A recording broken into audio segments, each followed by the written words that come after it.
안녕하세요. 워런 버핏처럼 매일 신문을 박준범과 함께 읽으면서 투자의 고수가 됩시다. 오늘 10월 27일 목요일 순서입니다. 시간이 정말 빨리 갑니다. 어느덧 또 목요일이 됐고요.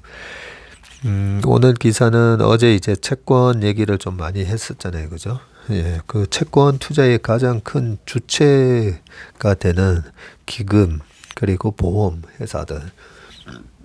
이런 회사들이 지금 어떤 액션을 취하고 있는지, 그런 기사가 나와서 요 기사부터 시작을 해서 지금 집값이 둔화되고 빅테크 실적이 악화되고 이런 부분에 있어서 시장은 왜 저렇게 강하지? 예. 한 2, 3주 전만 하더라도 주식 다 비워야 될 것처럼 그런 분위기였는데, 뉴스들 보면 계속 안 좋아요. 보면 안 좋은 뉴스들이 나오는데 왜 주가는 저렇게 좀 탄탄해 보이잖아요. 그죠?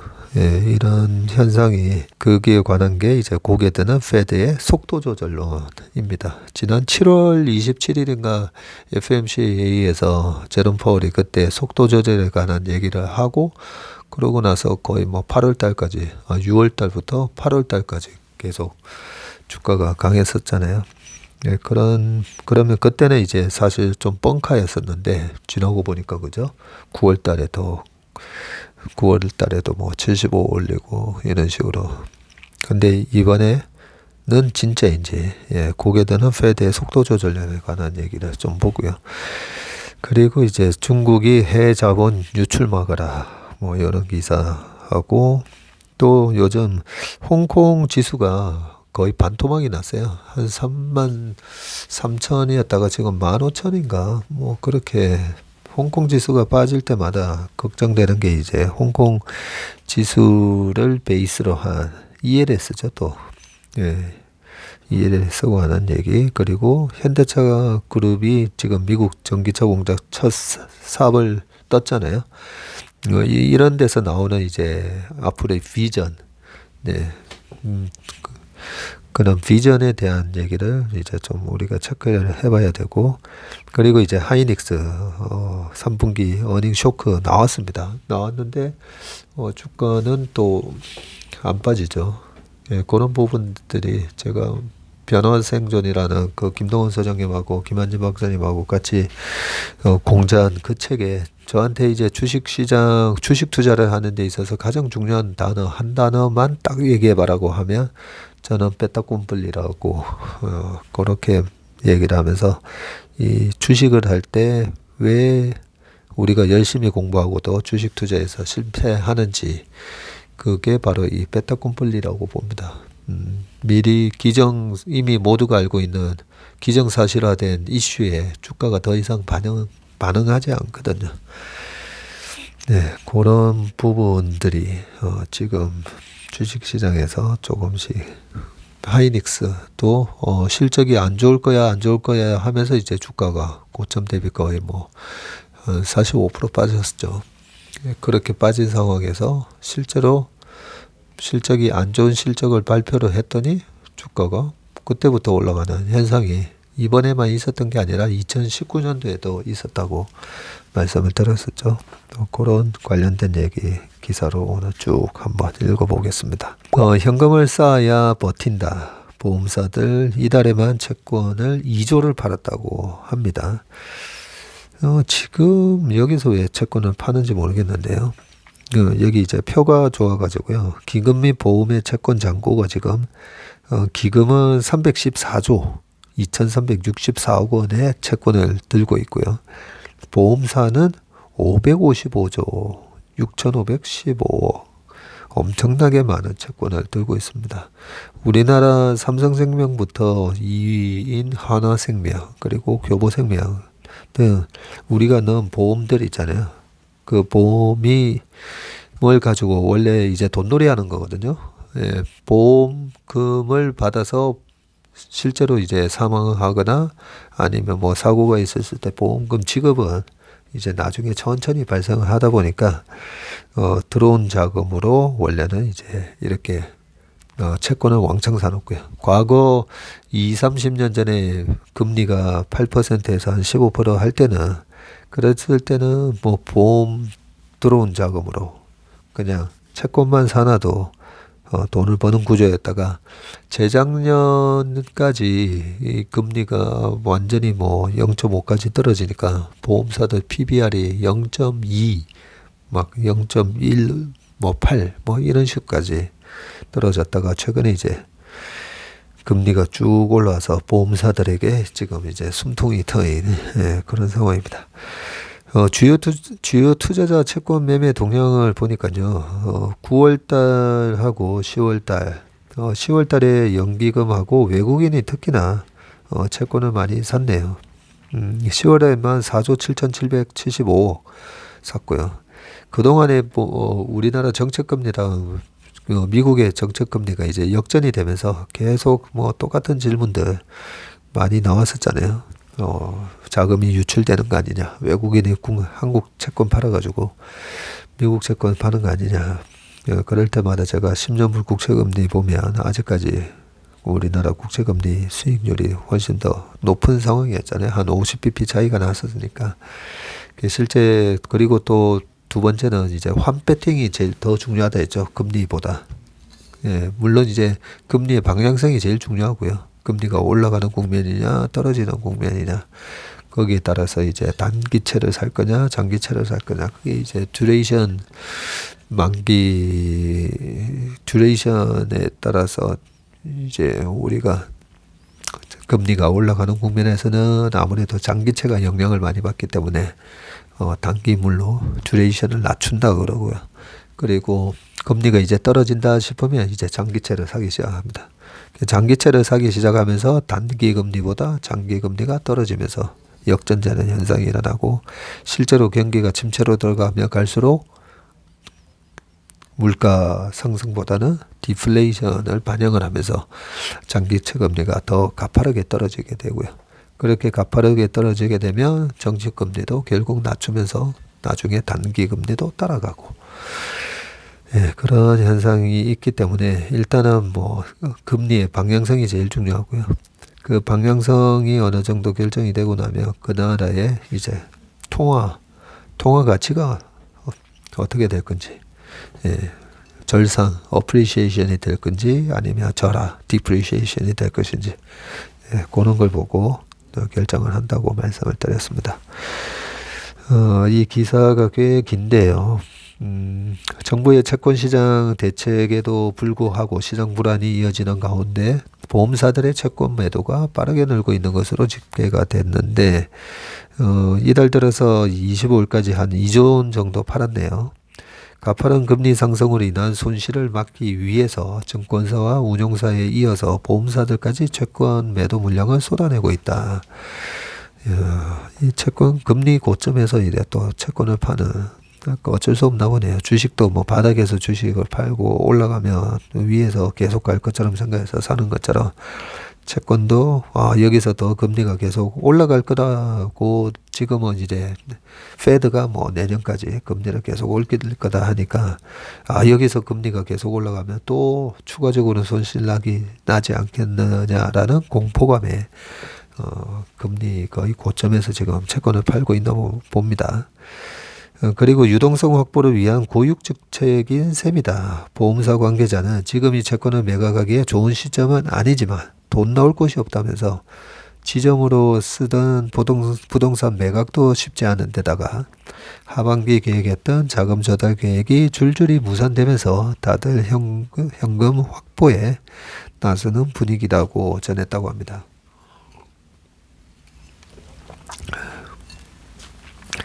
현금을 왜 지금 확보하려고 그러죠? 가지고 있는 현금, 이제 현금이 킹이 됐잖아요. 그죠? 제가 2년마다 현금이 킹이 돼서 돌아온다고. 킹이 돼서 뭘 해야 됩니까? 이렇게 높은 금리에 채권을 투자한다든지 아니면 굉장히 저평가 영역에 가 있는 주식을 투자한다든지 그렇게 해야 되는데, 중앙기금 며칠 전에 이제 윤지호 센터장님 전화 와가지고 정환기금 담당하시는 분이 주식은 언제 사야 되냐 뭐 그렇게 물어보셨대요. 그 뭐 윤지호 센터장님도 저랑 뭐 생각이 똑같으시죠. 아니 지금 당장 사야죠라고 얘기했더니 그분이 또 뭐 여기서 더 떨어지면 사겠다 뭐 이런 생각을 뭐 말씀하셨다고 하는데 결국 2020년 코로나 때도 뭐 더 떨어지면 사겠다 했다가 한 푼도 못 샀잖아요. 그 밸류에이션을 가지고 그냥 하면 되는데 이 시장 분위기에 어쩔 수 없는 것 같습니다. 어쩔 수 없이 이 시장 분위기에 정환기금을 관리하시는 분도 이 업계의 베테랑이신 분인데 되게 오래 근무를 하셨던 분인데 밸류에이션만 보고 그냥 하면 되는데 더 떨어지면 사겠다라고 또 그랬다고 하니까 뭐 채권 쪽도 분위기는 마찬가지인 것 같습니다. 특히 보험업계의 채권 매도는 공사채 시장에 더 큰 충격을 주고 있는데 한 공기업 채권 발행 관계자는 공사채는 만기가 긴 상품의 비중이 많아서 시장에서 이를 매입하는 기관은 대부분 보험사들이다. 보험업계에서 약 60%를 소화하고 나머지 10% 안팎을 국민연금 등이 소화한다면서 그런데 채권시장 불안으로 보험업체들의 인수 여력이 크게 하락해서 불똥이 공기업으로 번진 상태라고 전했고요. 보험사가 채권을 덜어내는 동안 연기금은 매수에 지금 나서고 있고요. 국민연금을 비롯한 연기금들은 지난달 3,275억 원 매수에 이어서 이달 들어서도 3조 2,637억 원어치를 사들이고 있다고 합니다. 연기금은 이달 중 단 2거래일만을 제외하고 채권을 순매수한 것으로 집계가 됐고요. 연기금이 사들이고 있다지만 회사채 시장엔 여전히 싸늘한 기운이 감돌고 있는데 국호채와 같은 AAA 등급의 한국공사가 3년물을 발행하면서 국고채보다 191bp의 금리를 더 얹어주고 채권을 발행하는 것이 단적인 예다. 투자 심리가 악화되면서 이미 A등급 회사채도 시장의 외면을 받고 있고 네, 요 얘기는 이제 우리가 어제 기사에서 쭉 보면서 알았죠. 지난 주말 정부의 50조 원 대책 발표 후에도 이번 신용경색의 출발점이 된 부동산 프로젝트 파이낸싱 관련 건설사 발행체의 경우 여전히 민평 금리보다 더 높은 수준을 유지하고 있다. 시장에서는 이달 중 남은 교보증권과 통영 에코파워의 채권 발행에 촉각을 곤두세우고 있고 이들의 채권 발행 실적이 시장의 분위기를 가늠해 볼 수 있다고 합니다. 장기 신용 등급이 AA-인 교보증권은 만기를 1년과 1.5년으로 나눠서 1,200억과 300억 원씩 모집을 하는데요. HDC와 한화그룹의 합작 회사인 통영 에코파워는 27일 510억 원의 회사채를 발행하고자 수요 예측에 나선다고 합니다. 27일 오늘이네요. 다만 시장의 불안이 여전한 상황이다. 점은 염려스러운 대목이다. 라고 되어 있고요. 살아난 판을 걷는 분위기가 지속되고 있으면서 당국의 자금 집행도 속도를 내고 있는데 한국증권금융이 3조 원 규모의 증권사 유동성 지원을 이날 시작했다고 밝혔고요. 이날 하루에만 3천억 원의 유동성을 지급했고 27일 산업은행의 증권사 CP 매입 프로그램이 또 진행이 되네요. 환매조건부 채권 RP라든지 증권담보대출에 담보가 있는 경우에는 한국증권금융의 RP나 증권담보대출 프로그램이 적용이 되고 적격담보가 부족하면 산업은행의 CP 매입 프로그램이 담당을 하게 된다고 합니다. 금융위원회는 일시적인 유동성 애로를 겪고 있던 증권사들은 상황에 맞게 필요한 유동성을 확보할 수 있을 것이다 라고 얘기를 했습니다. 네. 그 다음 기사입니다. 집값 둔화와 빅테크 실적 악화, 고개 드는 페드의 속도 조절론이라고 되어 있고요. 지금 이제 사진에 보면 급등하는 미국의 기준금리 해서 올해 지금 금리를 쭉 올렸잖아요. 그죠? 그래서 지금 3.25인 상황이고 이번 11월 달에 75bp를 올리게 되면 4.0이 되고요. 그리고 12월 달에도 75를 올린다고 했다가 오늘 아침 여민원 보시면 아시겠지만 페드 와치에서 지금 12월에 금리가 50bp 올리는 걸로 낮아졌습니다. 그 50bp 올리면 12월 달에 이제 4.5가 되는 거죠. 예. 12월 달에 50bp 올릴지는 모르겠지만 원래 75였다가 이제 50 됐고요. 근데 의미 있는 게 이제 캐나다 중앙은행이 어제 원래 75bp 올리는 거였는데 50bp를 올려버렸죠. 그런 식으로 이제 페드의 피벗이 서서히 조금 나타날 것 같은 그런 기대를 하게 됩니다. 뭐라고 이렇게 기사에 적혀 있는지 읽어보겠습니다. 주택가격 상승세의 둔화와 소비 위축 그리고 기업 실적 악화 등 미국의 경기 침체 조짐이 뚜렷해지고 있는데요. 미국 중앙은행이 40여 년 만에 최악인 인플레이션을 잡기 위해서 가파르게 기준금리를 올린 데 따른 부작용이라는 분석이고요. 이 때문에 긴축 속도와 수위를 조절하는 이른바 피벗, 정책 방향 수정에 대한 가능성이 페드 안팎에서 제기되고 있다. 페드가 11월에는 기준금리를 75bp 올리겠지만 12월에는 50bp 인상에 그칠 것이라는 기대이고요. 이 부분이 왜 중요하냐면요. 시장은 11월, 12월에도 75, 75 그리고 내년에도 50 이런 식으로 해서 하면 4.75고 내년에 다시 해서 지금 5% 정책금리가 5% 가고 10년물이나 시중금리도 한 5% 가지 않을까라고 해서 우리가 이제 주식의 평가 모델을 보면 주식의 기업의 미래의 그 캐시플로우 현금 흐름을 금리로 나눠주잖아요. 금리로 나눠서 프레젠트 밸류라고 하는 현재 가치를 구하게 되는데 이 현재 가치를 구하는 이 할인율이 쭉 5%씩 이렇게 올라가 버리면 특히나 미래의 현금 흐름이 미래로 갈수록 더 늘어나는 성장주들이 이 할인이 많이 되면서 주가가 확 빠졌던 거거든요. 그런데 이게 5%가 아니라 4%야. 이렇게 되는 순간 이제 할인율이 확 바뀌게 되고요. 2019년 제가 얘기를 많이 말씀드렸잖아요. 2018년 연말에 10년 국채 금리가 3.2였다가 2019년도에 1.5까지 떨어지거든요. 1.5까지 떨어지면서 S&P 500의 수익이 하나도 늘지 않았음에도 불구하고 2019년도에 주가가 28.8% 올라갔고 하이닉스 좀 이따 말씀드리겠지만 2019년도에 하이닉스가 이익이 85% 줄어듭니다. 그렇게 이익은 줄어드는데 하이닉스 주가가 55% 올라가고 왜 그렇겠습니까? 그 정도로 이제 금리가 중요하다는 거죠. 그래서 최근에 이제 주가가 이렇게 망가진 거 다 이제 페드의 공격적인 금리 때문이라고 보시면 되고요. 이렇게 페드가 공격적으로 이 정도까지 금리 올리고 누가 예측을 했습니까? 그죠? 시장을 맨날 빠진다 하는 사람들은 빠졌지 이럴 수는 있지만 실질적으로는 이 페드의 공격적인 이 정도 금리 인상을 안 했으면 이 정도까지는 안 빠지는 거죠. 이런 부분은 이제 예측 불가능한 부분이었는데 반대로 페드가 우리 예측과 달리 또 금리를 낮추게 되면 주식시장은 분명히 거기에 대한 또 긍정적인 영향을 받게 됩니다.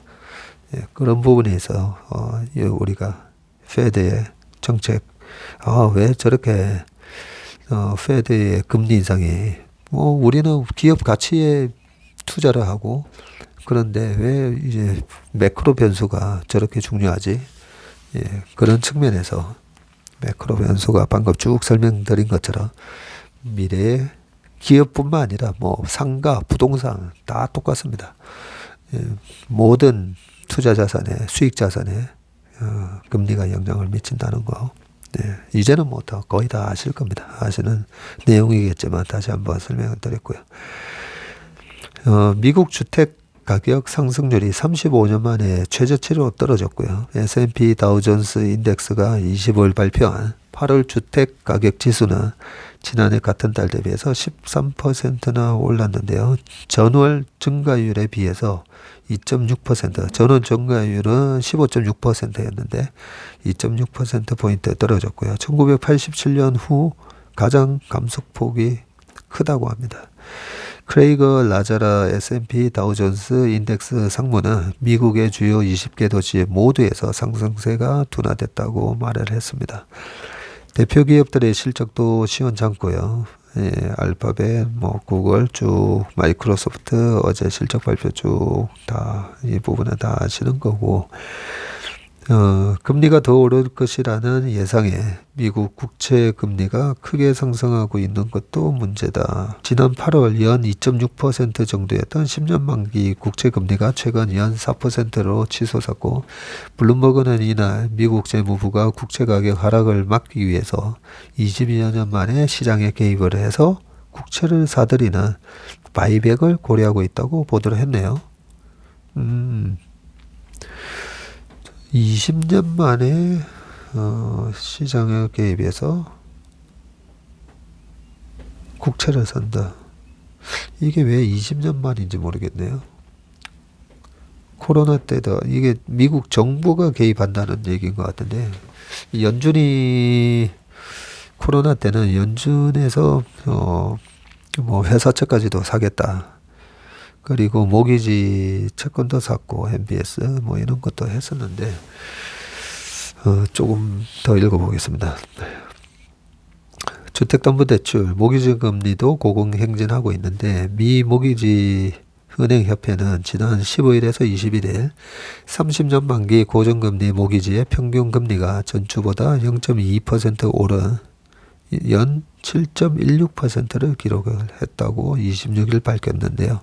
이게 2001년 이후 최고치입니다. 네. 2001년도에 이제 닷컴 버블이 깨졌었죠. 커지는 페드의 고민인데요. 8월 잭슨 홀 미팅 이후에 일시적인 경기 희생은 어쩔 수 없다면서 강경 입장을 보인 페드 내부에서도 경기를 우려하는 목소리가 나오고, 메리 데일리 샌프란시스코 연방은행 총재가 최근 정책금리를 너무 빠르게 올려서 미국 경제를 침체로 몰아넣는 것은 피해야 한다면서 속도 완화 논의를 시작해야 할 때라고 말을 했죠. 네. 샌프란시스코가 어제 우리 재난무 자료에 보면 샌프란시스코 집값이 지난달에도 3%, 이번 달에도 4% 그런 식으로 빠르게 이제 빠지고 있는 걸 우리가 볼 수가 있었습니다. 그러니까 이제 체감하는 경기 둔화에 대한 부분이 이 샌프란시스코 연은 총재가 아무래도 좀 더 직접적으로 느꼈을 수가 있고요. 찰스 에반스 시카고 연방은행 총재도 금리 인상을 멈추고 상황을 지켜보는 전략도 이점이 있다라는 이런 얘기를 이제 했네요. 물가 상승세가 정점을 쳤다는 분석도 속도 조절론에 힘을 싣고 있는데요. 3분기 이제 PCE 증가율이 2분기의 절반 수준인 1% 정도로 지금 예상을 하고 있고요. 27일 발표되는 미국 3분기 PCE입니다. 증가율이. 그리고 지난 9월 소비자 물가지수 CPI 상승률이 8.2%로 8월보다는 둔화가 됐고, 시카고 상품거래소 이제 CME 페드와치에 따르면 페드가 12월에 기준금리를 0.5%포인트 인상할 확률이 51.8%로 전날 43%보다도 올라갔습니다. 이 페드와치가 굉장히 정확하거든요. 그리고 반면에 이제 12월에 75bp 인상할 거다라는 전망이 54.9에서 45.8로 뚝 떨어졌습니다. 폴 잼스키 솔루션스 CIO는 경기 둔화를 보고 있는 페드가 최소한 시장 전망 이상으로 금리를 올리기는 어려울 것으로 내다봤다.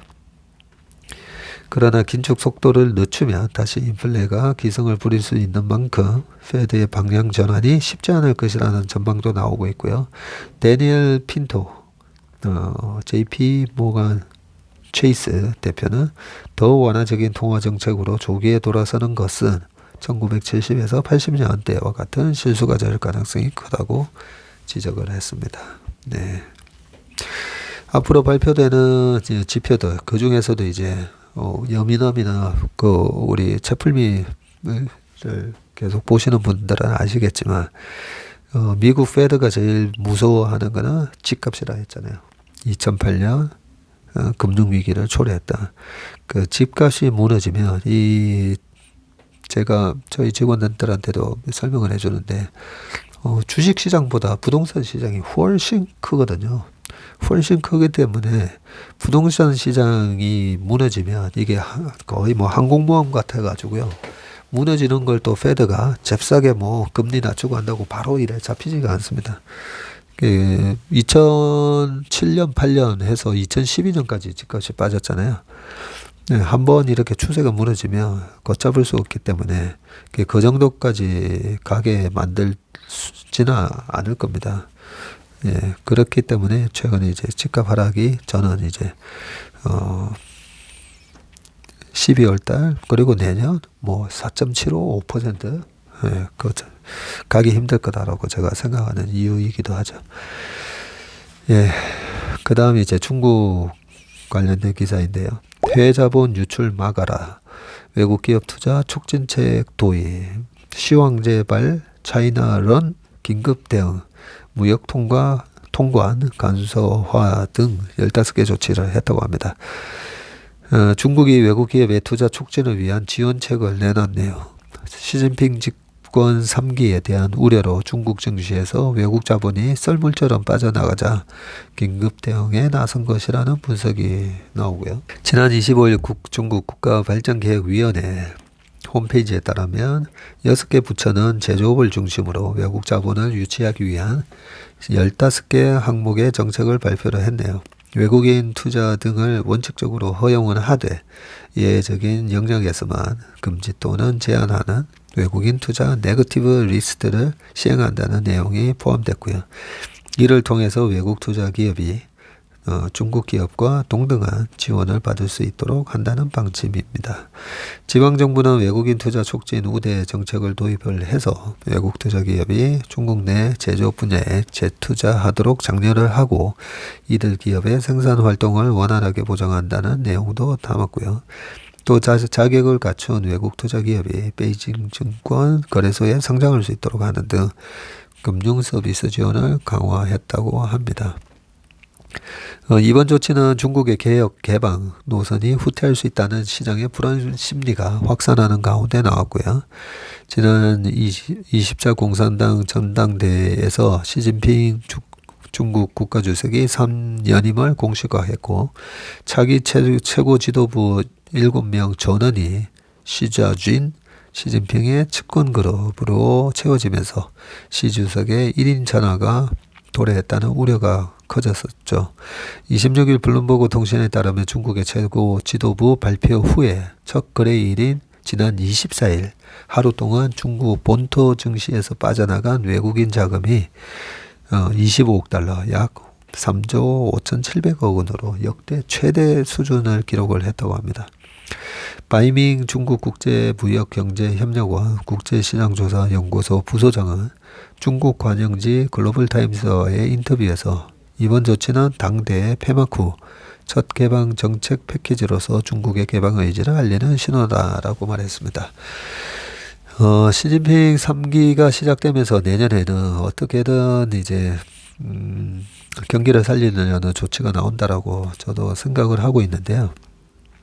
중국 정부가 이런 식으로 해봐야 신뢰가 깨졌기 때문에 제가 투자의 본질에서 그 팁폴텟 전략이라고 로버트 엑슬로드 교수였나요? 네, 그러니까 쓰신 협력의 진화 그 책에 나오는 것처럼 한쪽이 우리가 살아가다 보면 배신을 때리고 그런 사람하고는 다음에는 이제 협력을 안 하게 되면서 계속 그 사람은 고립을 하게 되고 네, 그 좋은 사람하고만 계속 협력을 하게 되면서 결국은 우리 사회가 이 협력이 The Evolution of Cooperation 책 제목인데요. 이 협동하는 게 또 계속 진화한다는 거죠. 근데 어떻게 진화하느냐? 한번 배신 때리고 이런 사람들하고는 계속 멀리하고, 예, 믿을 수 있는 사람끼리 계속 하면서 그 아담 스미스의 국불에 나왔던 서로 협력을 통해서 전체의 부가 증가하는, 예, 그런 게 우리 그동안에 자본주의 사회에서 이 큰 부가 생산된 그 방식인데요.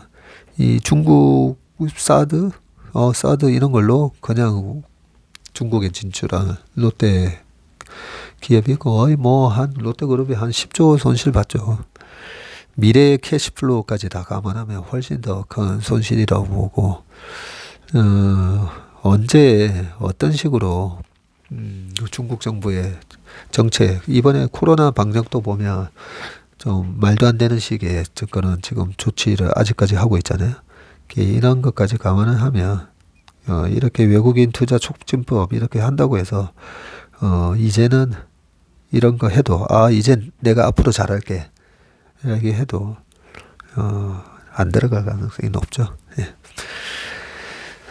홍콩 지수 불똥이 튀고 있습니다. 지금 2020년 초 코로나 발생 직후에 증시 원화값 동반 하락에 증권사들 마진콜 사태를 겪고 있는데, 지금 오른쪽 표에 보시면 홍콩 H지수와 한국 채권 외환시장의 연결고리, 홍콩 H지수가 급락을 하면 ELS 파생 상품 손실이 확대가 되고 마진콜이 발생을 하고, 증권사는 마진콜 대응을 위해서 달러가 필요하고, 달러 조달 위해서 채권 CP를 금매를 해야 되고, 금리가 급등하고, 그러면서 원화값이 급락한다라고 하는데, 요 부분은 또 약간의 좀 과장이 있을 수가 있습니다.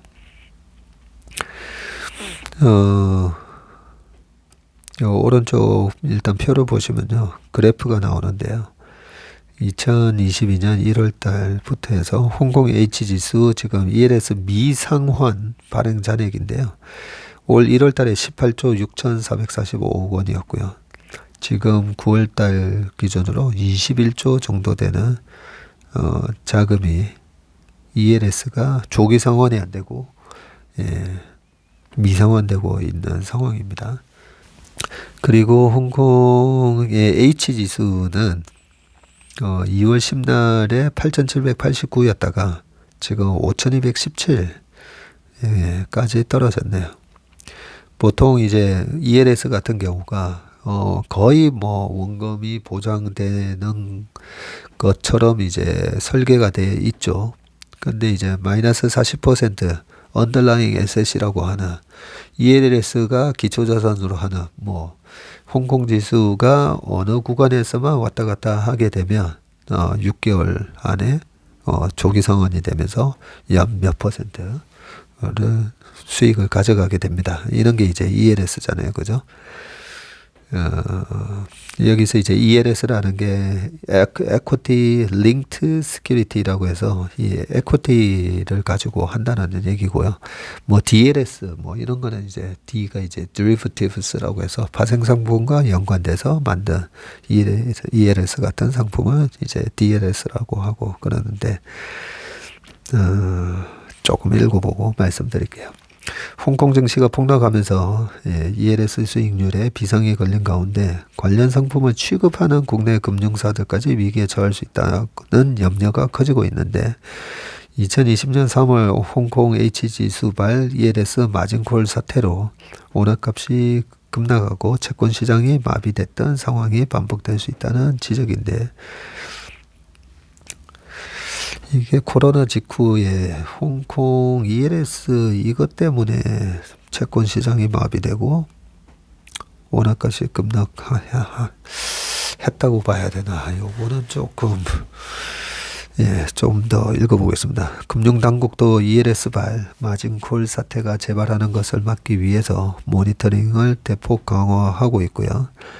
26일 금융당국 관계자에 따르면 홍콩 H지수 급락에 따른 ELS 시장발 채권 외환시장 교란 가능성에 대한 모니터링을 강화하고 있고요. 아까 홍콩 H지수 ELS 미상황 발행 잔액이 겨우 21조잖아요. H지수발 ELS 마진콜 사태를 겪었던 학습 효과를 바탕으로 이 같은 사태의 재발을 방지할 것이라고 얘기했습니다. H지수는 홍콩 증시에 상장된 중국 기업들로 구성된 지수로 홍콩 증시 대표 지수인 항생지수와는 다르죠. 네.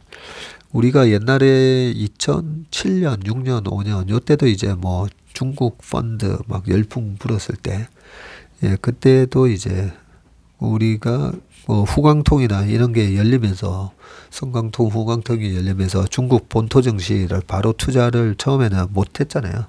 못했을 때 이제 간접 투자를 했던 게 이 홍콩 H지수를 통해서, 예, 중국 기업에 간접 투자를 했었거든요. 이 H지수가 그래서 역사가 깁니다. 이 H지수를 그대로 벤치마킹해서 만든 코덱스 홍콩 H인가 뭐 또 있고요. 차이나 H였던 것 같은데.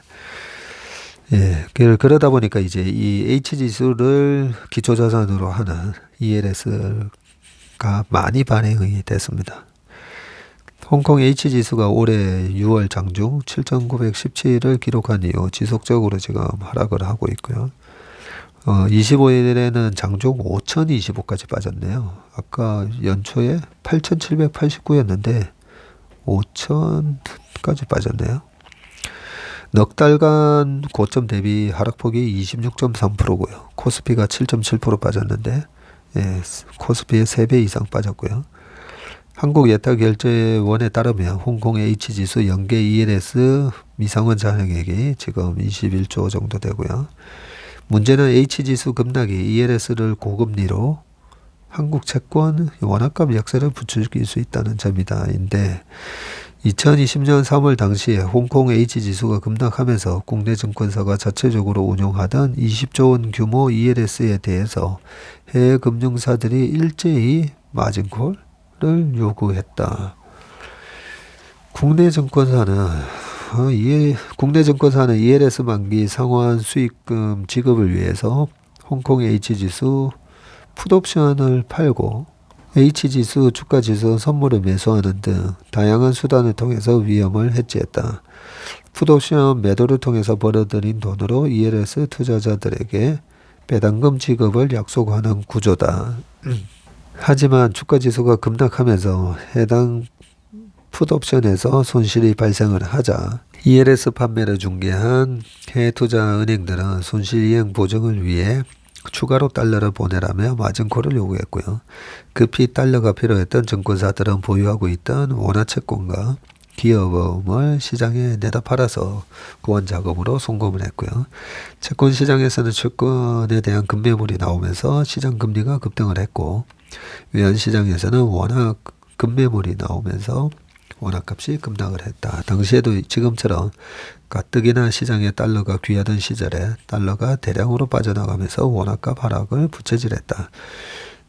금융당국 관계자는 국내 증권사에 대한 외화 유동성 보유 규제를 강화하며 이 같은 사태 재발 가능성을 현저히 낮췄다고 설명을 했다. 외환당국은 2020년 ELS 마진콜 사태가 발생한 이후 관련 제도를 정비를 해서 지난해 초부터 국내 증권사의 ELS 해치 운용 물량 대비 20% 이상 달러 유동성을 확보하도록 규제한 바가 있네요. ELS를 운영하는 증권사 관계자들 역시 코로나 사태 직후와 달리 이번에는 홍콩 H지수가 3, 4개월 전부터 계단식으로 하락했기 때문에 이 같은 마진콜 이슈에 대비할 시간이 충분했다면서 현재로서는 마진콜 가능성 자체가 극히 낮고 증권사들이 자기 자본을 확충해뒀기 때문에 외화 조달 위험도 낮다고 설명을 했네요. 하지만 외화 유동성 사정이 악화될 경우에 대한 대비책 마련이 필요하다는 지적도 예상이 여전하다. 뭐 쭉 이렇게 돼 있는데 요 부분은 내재 가치 제가 이제 거품이 발생했다가 이제 떨어질 때 보면 내재 가치에서 딱 멈추는 게 아니라 내재 가치보다 훨씬 더 많이 떨어지기도 하고 또 훨씬 더 많이 떨어졌다가 올라올 때는 또 내재 가치 적정 주가 수준이 뭐 2,700이니까 2,700에서 딱 멈추는 게 아니라 또 오버슈팅이 났잖아요.